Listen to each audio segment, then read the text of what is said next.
Yo les amis, bienvenue à cette nouvelle vidéo et merci à ceux qui continuent de s'abonner à la chaîne. Les gars, depuis quelques jours, il y a des trucs qui fuitent sur internet et tout à propos de Hugo et Kitike. Les gars, c'est complètement lunaire ce qui se passe, c'est un truc de malade.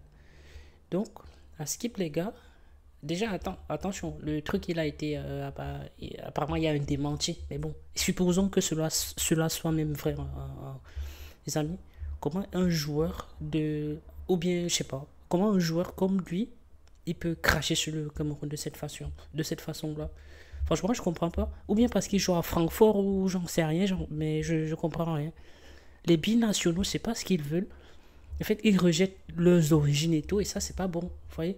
Ça, c'est cracher non seulement sur le football africain, mais cracher aussi sur leurs origines, en gros, quoi. Parce que je sais pas si il y en a, ils ont vu les déclarations, mais c'est complètement lunaire, les gars. C'est un truc de malade. J'en reviens pas. Donc, les gars, attention. Là, c'est marqué devant les derniers. Hugo Ekitike devant les dernières déclarations sur son choix de sélection. Donc, les gars, moi, je considère pas ça, ok? Donc, à Skip, les gars, il aurait déclaré jouer pour la France est mon rêve. Donc, c'est son rêve de jouer pour la France. Moi, je refuse pas, ça me dérange pas qu'il joue pour la France. Mais si je suis snobé par la France, je n'aurai vraiment pas le choix que de représenter le pays de mon père. Donc, voilà. Il n'aura pas d'autre choix que de représenter le pays de son père. Non, mais les amis, entre nous, comment quelqu'un. Déjà, moi, c'est Hugo Ekitike, c'est pas. C'est un bon joueur, on va pas tourner, mais c'est pas un joueur exceptionnel. Ok, il a fait une bonne saison cette année à Francfort, mais frère, à part ça, il a fait quoi? Est-ce que c'est lui qui va révolutionner l'équipe du Cameroun? C'est pas un top joueur mondial. C'est un joueur juste parce que le Cameroun n'a plus les joueurs. Est-ce qu'à l'époque, quand le Cameroun avait les joueurs, les gens comme ça, ils pouvaient parler, les gars? Donc, il vient là, il fait son chef et tout, j'en sais rien. Je sais pas ce qu'il passe. Voilà le cas de Moukoko. Moukoko, il avait préféré la sélection allemande et tout à la sélection du Cameroun. Aujourd'hui, où est-ce qu'il en est? C'était peut-être parce qu'il jouait à Dortmund et tout, du coup, il se sentait pousser des ailes, il se sentait allemand et tout. Aujourd'hui, je suis sûr que si tu regardes bien le mec, il regrette d'avoir choisi la sélection allemande parce qu'il ne sera plus jamais convoqué. Là, sa carrière, elle est terminée comme ça. Ou bien il se prenait pour Erling Haaland, j'en sais rien, mais putain. Et puis, il y a Régis Mugue, là, qui avait refusé aussi la sélection. Où est-ce qu'il en est aujourd'hui? En fait, des fois, je ne comprends pas la mentalité des Africains. Comment on peut dénigrer son pays à ce point-là, les gars? Franchement, je ne comprends pas. Quand tu réfléchis, mes frères, est-ce que même, supposons qu'il aille en équipe de France, Hugo Ekitike, est-ce que vous pensez qu'il sera un titulaire indiscutable? Il va jouer à la place de qui, les gars? Entre nous. Au Cameroun, il a toutes ses chances. Le Cameroun n'a pas une grosse équipe. Le Cameroun, ce n'est plus la grosse équipe qu'on a connue auparavant, enfin, qu'on a connue que les gros noms qu'on connaissait, quoi, en gros. Parce que je vais pas dire que j'ai connu une grosse sélection du Cameroun, parce que je pense que quand j'étais né, je regardais pas encore les matchs à cette époque, mais selon les grands noms, parce qu'on a grandi avec certains noms dans la tête.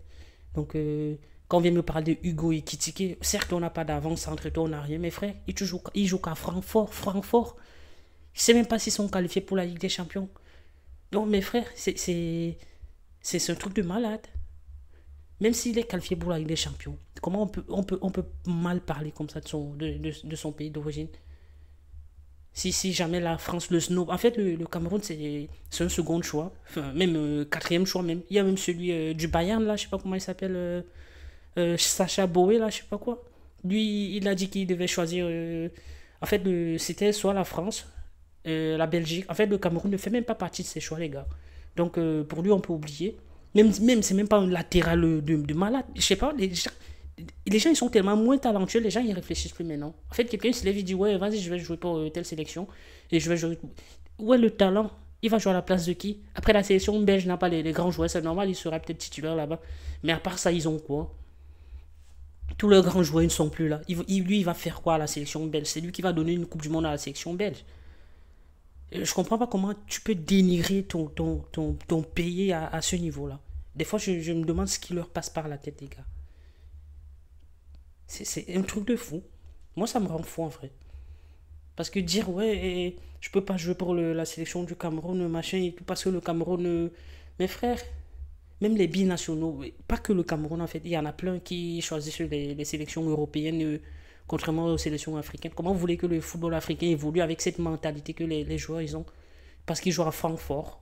On dirait que Francfort c'est devenu Real Madrid ou Manchester City. Donc parce que j'imagine même pas si jamais il va à Liverpool, les gars. Ça veut dire qu'on va même plus entendre parler. En fait, il suffit juste qu'on lui fasse un appel comme ça. Et les gars, comme ça, quand ils viennent en sélection, en fait, ils viennent par dépit, juste parce qu'il leur faut une sélection. Il faut qu'on dise que, ouais, il a fait ci, il a fait ça. Il vient pas jouer pour l'amour du Cameroun. Il joue pas pour l'amour de sa patrie. Il vient juste jouer parce qu'il faut qu'il ait un nom, il laisse un nom. Bah, je sais pas, c'est bizarre, les gars. C'est bizarre. Franchement, il faudrait que ces binationaux qui changent leur mentalité. C'est pas qu'au Cameroun, c'est en Afrique en général, en vrai. Parce que les mecs comme ça, il y en a plein. Regardez Cherki. Il est parti, il a choisi l'équipe de France. Est-ce que gagner un trophée avec son pays d'origine, ça n'a pas la même valeur que de gagner un trophée avec un autre pays, quoi. Les gars. Ça, moi, je valide pas en vrai. Moi, il peut rester là-bas, ça me dérange pas. Je préfère encore que Aboubakar il reste là. Au moins Aboubakar quand il joue, même si c'est pas, je suis pas trop fan d'Aboubakar, mais quand il joue, tu ressens que quelqu'un il a l'amour de son pays. Mais là, il va venir jouer, il va venir faire sa star et tout. Déjà qu'il y en a trop dans l'équipe, il va revenir, ça va encore faire des clans et tout, je sais pas quoi. C'est un truc de malade, les gars. Moi, ça me rend fou. J'espère que vas-y en équipe de France, gros, on n'en veut pas. C'est pas le Messi. Des fois, j'ai l'impression qu'il se prend pour Messi, quoi. Mais frère, il met pas un pied devant l'autre et tout, il veut dire quoi? Après, tant mieux si maintenant il s'agit que c'est une fausse rumeur et tout, tant mieux. Mais si c'est vraiment vrai ce qui est sorti sur les réseaux, les gars, il faut la France va le snober, le Cameroun va le snober aussi. Il cherchera ses origines ailleurs. Parce que nous, les mecs comme ça, on n'en veut pas. C'est un truc de fou. En tout cas, les gars, prenez tous soin de vous, les gars, et n'hésitez pas à vous abonner si le contenu vous plaît. Ciao, les gars, prenez tous soin de vous.